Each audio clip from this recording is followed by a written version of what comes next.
तो hello, this is Suresh Patel, second year MBBS student at SMC Pratapgarh. जैसा आपको पता है कि फर्स्ट राउंड की काउंसलिंग हो गई है, उसका रिजल्ट भी आ गया है और कॉलेज में एडमिशन्स के प्रोसेस भी चालू हैं और बहुत जल्दी फर्स्ट ईयर के क्लासेस भी चलने वाली हैं हर एक कॉलेज में। तो इसमें ज़रूरी ये है कि आपको पता होना चाहिए कि कौन कौन सी चीज़ें हैं जो फर्स्ट ईयर में ज़रूरत पड़ती हैं। तो ये वीडियो उसी पर होने वाली है, तो एक एक करके बात करेंगे। सबसे पहले हम अपरन पर बात कर लेते हैं। अपरन मतलब वाइट कोट। तो इस पर बात करें तो सबसे ज़रूरी है कि ये अपरन मतलब दो टाइप के होते हैं। तो मतलब जो कॉलेज में लगता है वही लेना है आपको। जैसे कि अपरन में 6 बटन वाला अपरन लेना है, छोटा अपरन नहीं लेना, बड़ा अपरन लेना है। मतलब एटलीस्ट वो घुटनों तक आपके अपरन आए, वो बड़ा वाला अपरन लेना है। छोटा वाला अगर लेंगे तो आप मतलब बेकार हो जाएगा, पहन नहीं पाओगे आप, क्योंकि कॉलेज में मतलब सब लोग वही पहनते हैं। ठीक है, मतलब एटलीस्ट फर्स्ट ईयर तक तो वही बड़ा वाला अपरन पहनना पड़ता है। सेकंड ईयर में आपके ऊपर है, आप वो बड़ा वाला पहन सकते हैं या फिर आप छोटा ले सकते हैं, लेकिन फर्स्ट ईयर में तो कंपलसरी होता है वो बड़ा वाला अपरन। तो 6 बटन का अपरन होना चाहिए, फुल स्लीव होना चाहिए यहाँ तक।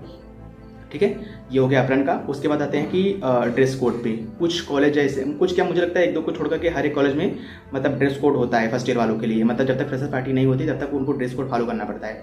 तो अकॉर्डिंग टू पहले एक बार आपका मतलब जहाँ कॉलेज अलॉट हुआ है, कहीं से भी आप एडमिशन के लिए जा रहे हो तब या किसी तरह से आप एक बार पता कर लो, किसी सीनियर से मतलब जो भी आप कांटेक्ट हो वहाँ से एक बार पता कर लीजिए कि कौन सा ड्रेस कोड लगता है। जैसे मेरे कॉलेज का क्या है कि white coat, white pant, black tie, black shoes, ये है उसका।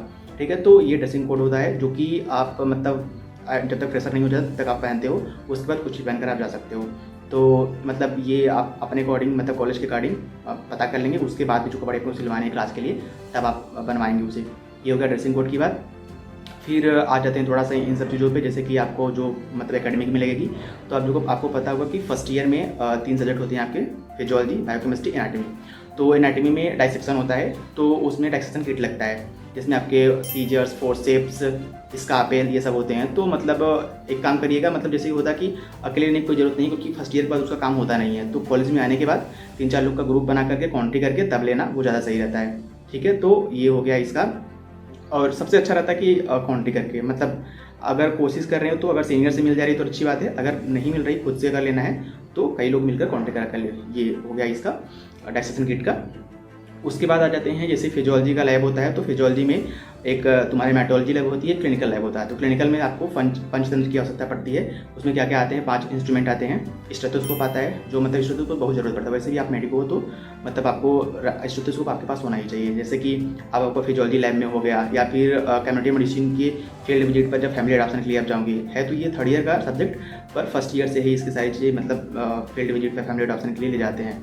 तो उसके लिए अभी सेकंड ईयर में आपको क्लिनिकल पोस्टिंग लगेगा, तब भी आपको स्टेथोस्कोप की जरूरत पड़ेगी। तो आपके पास स्टेथोस्कोप तो होना चाहिए। फर्स्ट मतलब 5 इंस्ट्रूमेंट से पहला आपका स्टेथोस्कोप हो गया। दूसरा हो गया आपका रिफ्लेक्स हैमर। ठीक है, रिफ्लेक्स हैमर बोलो या नी हैमर बोलो, वो ले लो। मतलब वो आपका रिफ्लेक्स चेक करने के लिए होता है। तो एक हो गया, एक आपका टार्च हो गया, टार्च बोलो या पेन टार्च बोलो। उसमें होता है ओरल और नेजल म्यूकोसा को चेक करने के लिए होता है। तो ठीक है, वो भी मतलब वही उसी पंचतंत्र में रहता है। एक होता है उसमें ट्यूनिंग फॉक। ट्यूनिंग फॉक भी होता है, वो मतलब हियरिंग वगैरह के हियरिंग टेस्ट करने के लिए काम आता है, वो हो गया। उसके बाद एक होता है circumference arc. Circumference arc tape बोलते हैं या फिर इंची टेप बोलते हैं। ठीक है, तुम आप जो भी बोलो।